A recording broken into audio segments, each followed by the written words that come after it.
Hello beautiful people, ఈరోజు నేను బోడుప్పల్లోని పల్లవి model స్కూల్కి అయితే వచ్చాను. ఇక్కడ మా లిటిల్ సిస్టర్ చదువుతుంది. తనైతే మా జనరేషన్లో లాస్ట్ అనమాట. చాలా క్యూట్, అలాగే కొంచెం గారాబం, బట్ చాలా టాలెంటెడ్. మార్నింగ్ 8 to 3:30 వరకు స్కూల్, దాని తర్వాత 5:30 to 6:30 వరకు కరాటీ క్లాస్ ఉంటుంది. దాని తర్వాత మళ్ళీ ట్యూషన్కి కూడా వెళ్తుంది అనమాట. తన స్కెడ్యూల్లో చాలా ఫిక్స్డ్గా బాగా చేసుకుంది. సో అందుకే ఇప్పుడు తీసుకెళ్దామని వచ్చాను. చూద్దాం తనేం మాట్లాడిద్ది అని. అయిపోయిందా నీ స్కూల్? ఎన్నింటి వరకు? అవునా, నీ వెనుకున్నది ఏంటి అదంతా?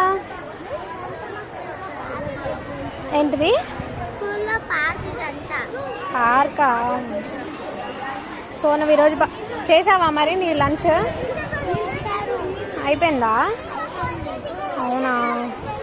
మా లిటిల్ సిస్టర్ వీడియోస్ మీకు కావాలంటే డెఫినెట్లీ కామెంట్ చేయండి. Please like, share and subscribe.